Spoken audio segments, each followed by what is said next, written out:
भाग 25। जह दायियम्मी विपहे तस्य विशेषे पहस्य याणन्तो पयो किल्लिसै चिय तह लिंगायार सुअमितो। जैसे प्रवास का मार्ग केवल दिग्दर्शन रूप में तो बता दिया हो, पर प्रवासी बीच के ग्राम, उसके बीच में क्या क्या और सभय निर्भय कितना आदि विशेष न जानता हो तो भूख चोर आदि से कष्ट ही पाता है। उसी प्रकार लिंग यानी रजोहरण आदि, वेश आचार यानी मात्र सूत्रानुसारी आपमिति से की जाने वाली क्रिया और श्रुत मात्र विशिष्ट अर्थ रहित सूत्रधर अल्पज्ञानी भी अनेक अपायों से कष्ट ही पाता है। कप्पा कप्पम ऐसण मणेसणम चरण करण सेह विहिम पायचित्त विहिम पीय दव्वा ई गुणेशु असमग्गम। इतना इतना न जाने वह निर्मल चारित्र का पालन कैसे कर सकेगा।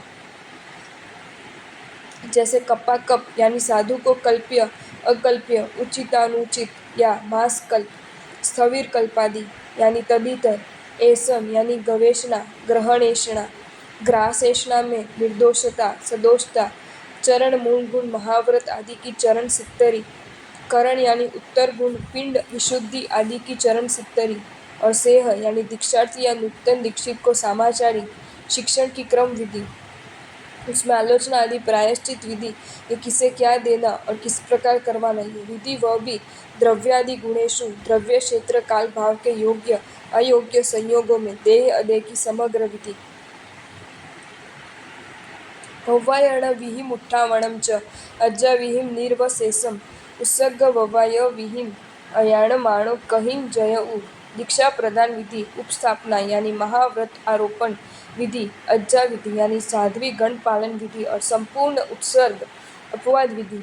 द्रव्य आदि की अपेक्षा से कर्तव्य अकर्तव्य मार्ग को नहीं जानने वाला अल्पज्ञ किस प्रकार शुद्ध संयम में प्रयत्न कर सकेगा।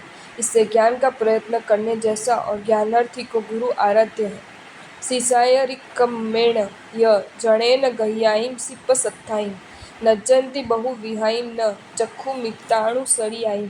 लोकोत्तर साधु के लिए तो फिर लोक में भी वैसे विवेक रहित धर्म के विवेक से रहित जन सामान्य द्वारा विद्यार्थी कलाचार्य के क्रम से ही चित्र आदि शिल्प और व्याकरण आदि शास्त्र ग्रहण किए जाते हैं, तभी ही उनका नज्जन्ति यथार्थ ज्ञान होता है।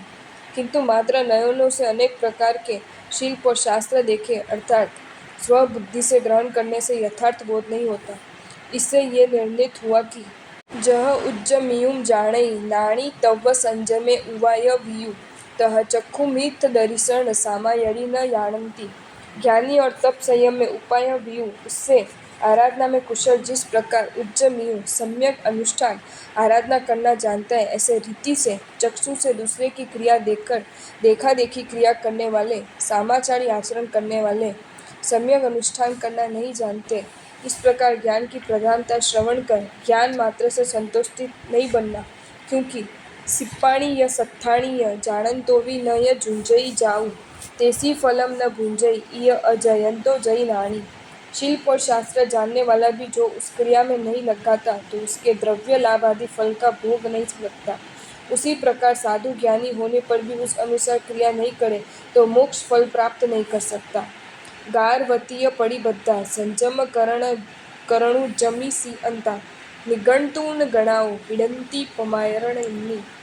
ज्ञान हो फिर क्रिया क्यों नहीं, तो कहा कि ज्ञानी होने पर भी रस रिद्धि शाता गारवत्रिक में आसक्त होकर संयम यानी षटकाय रक्षा आदि के आचरण विषय के उद्यम में उत्साह में शिथिल बनकर गच में से निकलकर यथेष्ट प्रवृत्ति से विषय कषय रूपी चोर और शिकारी पशुओं से युक्त प्रमाद अरण्य में विचरण करता है, उससे वह क्रियाहीन हो जाता है। नाणा हियो वर्तरम हिणोवि हु पवयणम पभावंतो नय दुक्करम करणतो सुट्ठवि अप्पागमो पुरिसो।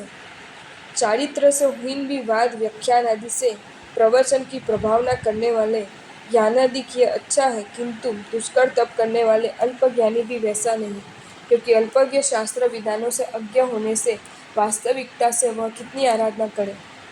नाणा हियस्य नाणम भुज्जई नाणा पवत्तये चरणम जस्य पूर्ण दुनः एकम्पि नत्थि तस्य पूज्यये काई। ज्ञान की विशेषता है, ज्ञानाधिक का ज्ञान पूजा जाता है, क्योंकि ज्ञान से चारित्र का प्रवर्तमान है और चारित्री साधु ज्ञानी हो तो विशेष पूजा जाता है। जिसमें ज्ञान चारित्र दोनों में से एक भी न हो तो उसका क्या पूजा जाए। वास्तव में ज्ञान चारित्र, दर्शन चारित्र, तप चारित्र परस्पर सापेक्ष लेकर ही कार्य करते हैं। नाणम चरित्रहीन लिंगहणम च दंसण विहीनम संजमहीनम च तवम जो चरई निरर्थयम तस्य। चारित्र बिना का ज्ञान निरर्थक है, संकित बिना का साधु वेश निरर्थक है, संयम बिना का जो तपाचरण है वह मोक्ष की अपेक्षा से निष्फल है। जहाँ खरो चंदन भारवाही भारस्य भागी नहु चंदनस्य एवं खु नाड़ी चरणेन हीनो नाणस्य भागी नहु सुगये। वहाँ ज्ञान चारित्र के बिना कैसे निष्फल है। तो कहा कि जैसे चंदन का भार वही गधा भार को भागी बनता है, परंतु चंदन के शीत विलेपन आदि का भागी नहीं बनता। इसी प्रकार चारित्र रहित ज्ञानी मात्र ज्ञान का भागी बनता है, परंतु सुगति मोक्ष का भागी नहीं बनता।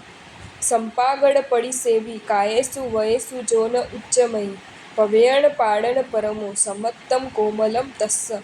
चारित्रहीन का दर्शन संकित निरर्थक, जो साधु सुपागड़ यानी लोक के देखते हुए भी निषिद्ध की आचरणा करता हो और पृथ्वी आदि षटकाय की रक्षा में और अहिंसादि महाव्रतों में जो उद्यम नहीं करता, उससे वह शासन की लघुता प्रधान जीवन जीता हो, उसका संकित कोमल फोतरे जैसा है। चरण करण परिहीणो जैवी तवम चरई सुट्टु अयि गुरुअम सोतिलम व किणंतो कंसई बुद्धो मुने यव्वो। चारित्रहीन का तप कैसा।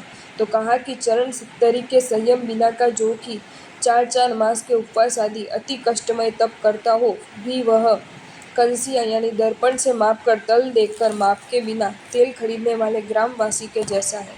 साधु मूर्ख इसलिए कि वह अति अल्प लेकर अधिक हार जाता है। छजीव निकाय महवयान परिपालनाय जय धम्मो जय पूर्णताइम न रखई बढ़ाई को नाम सो धम्मो। साधु धर्म षड जीवनी काय की रक्षा और महाव्रतों के पालने से बनता है। अब वह जो इसका पालन रक्षण न करे तो हे शिष्य तू ही कह उसका कौन सा धर्म होगा, अर्थात धर्म रूप नहीं होगा। आपको ये वीडियो अच्छा लगा हो तो इसे लाइक करें और शेयर करें और ऐसे ही नए नए वीडियोज़ देखने के लिए सब्सक्राइब करें हमारी channel Jain facts and stories को।